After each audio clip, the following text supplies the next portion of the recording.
Battery characters. Some people live a nutting life. The most important thing they ever do is die. Thank God for eccentrics. Take Gunner Octavian Neat. He would suddenly appear naked in a barrack room and say, "Does anyone know a good tailor?" Or, "Gentlemen, I think there's a thief in the battery." He was the bane of the regiment. When the fancy took him, he would go on the trot. "I'm off sand-ratting," he'd say. A month later, he'd give himself up, get 14 days detention, and start all over again. Leather Suitcase was baffled. Why should an Englishman in his right mind leave a perfectly good war? "Look, Neat, why do you keep going AWOL?" "It's something to do with the shortage of money, sir." Leather Suitcase, as usual, gave him 14 days, and he was remanded for a psychiatrist's report. "I don't like the uniform," Neat told the psychiatrist. "What's wrong with it?" "It's dangerous. Germans shoot at it on sight." The report said, "There's nothing wrong with this man. He has a wholesome fear of being shot by Germans." "Right," said Leather Suitcase, "we'll put you where they can't get at you. 56 days detention in Aldershot." "Look," said Neat, hopefully, "suppose I say sorry, sir." "Very well, say it." "I'm sorry, sir." "Very, very sorry." "They finished?" "Right. 56 days detention, Aldershot." Neat stood tottering for a moment. "May I have a last request, sir?" "Yes." "Would you go to Beachhead and throw your bloody self off?" This got him another 14 days on top of the 56. After this he was posted. Where to? The Tower Armoury. Gunner Herman Frick was a hypochondriac. He wanted out. He told the MO, "I've got hereditary flat feet." After inspecting them, the MO gave him 3 aspirins, which is the army way of saying you're a bloody liar. "The doctor's anti-Semitic," raged Frick. "I'll prove my feet are flat." He smeared the soles of his feet with brill cream, then stood on a piece of paper. "There," he said, holding up the print, "genuine flat feet." "You're too bleeding fat, mate," said Gunner. "It's all that weight that makes 'em look flat." Outraged, he replied, "I'll show you it's not, and then stood on his head while 2 of us held up a board covered in paper which he pressed his feet against. At which moment the orderly officer entered the room. He stood silent before the strange tableau, muttered something to the duty sergeant, and left. Next morning Gunner Frick was remanded for a psychiatric report, and Part 2 orders bore this warning. An orderly officer has reported that certain black magic rituals are being practiced in the barrack rooms. This contravenes King's rules and regulations in that within the structure of a regiment no secret rituals or such organizations can be allowed except housey. To my utter amazement, there was a man in the battery who had actually been with my father's regiment in Belgaum, India in 1923. He said he remembered my father as the Mad Quarter Bloke, which explained a lot. Busty Roberts had joined the artillery in 1914, and since then he had steadily risen to the rank of gunner. Now the crunch. Someone with a perverted sense of humour made him a lance bombardier. Roberts went insane with power.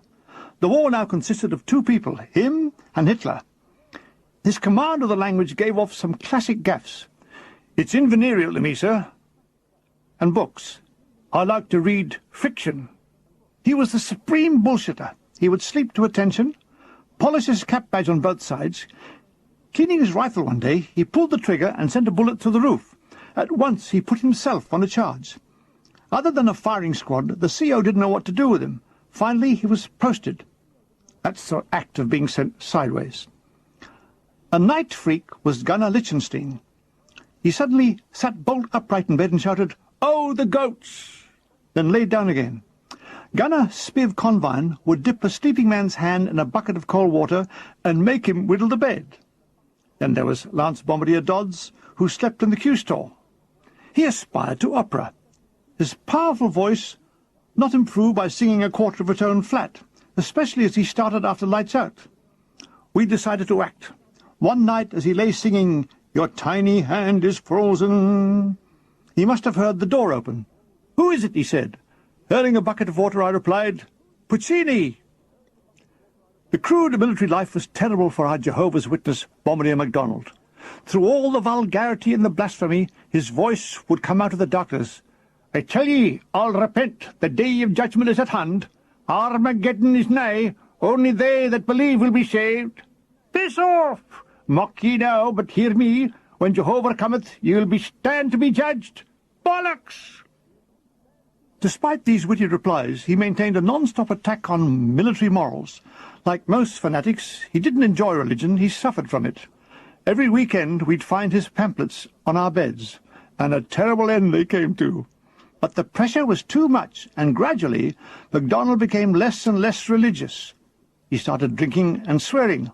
"I tell ye, the bloody day is at hand." The end of the holy man came one revealing night, and it came to pass that Gunner James Divide was on midnight guard when he was awakened by a rhythmic thumping from the back of the coal shed.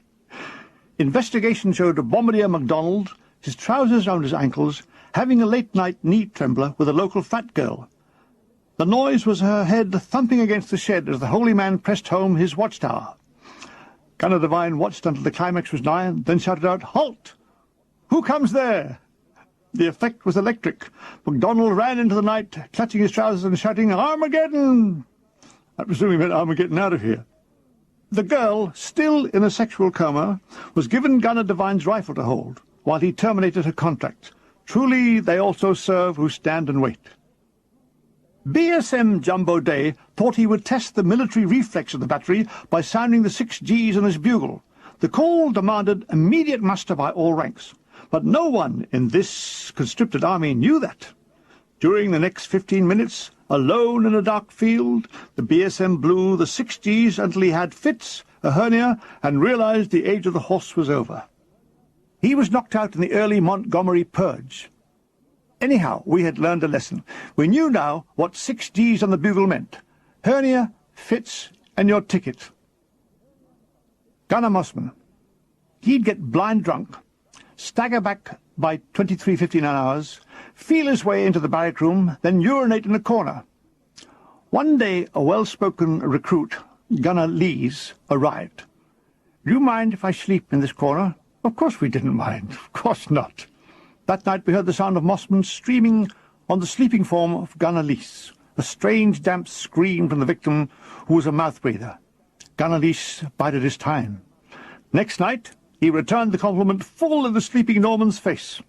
It wasn't long before Part 2 orders read, "The practice of urinating on sleeping comrades will cease forthwith." One bombardier, who shall remain a nameless bastard, had it in for all of us. Revenge was sweet. One night he came in stoned out of his mind. We waited until unconsciousness set in. Removing his trousers, we carried him and his bed to a lorry. Driven with great stealth, he was deposited in the middle of Bexhill Cemetery. Next morning he was delivered back to us by military policemen, wrapped in blankets and foaming at the mouth. Posting. Posting is an evil ritual. It was with devilish glee that one unit would pass on to another, a soldier whom they knew to be bloody useless. However, to keep the joke going, these failures were never discharged, just posted. There must have been, at one time, thousands of these idiots, all in a state of permanent transit, spending most of their lives on lorries. Lots gave lorry numbers as their forwarding address. Hundreds spent the duration on board lorries. 7 were even buried on them. There is a legend that the last of these idiots was discovered as late as 1949, living on the tailboard of a burnt-out ammunition lorry in a wadi near Alamein. When located, he was naked, save for a vest and one sock, and he said he was waiting to be posted.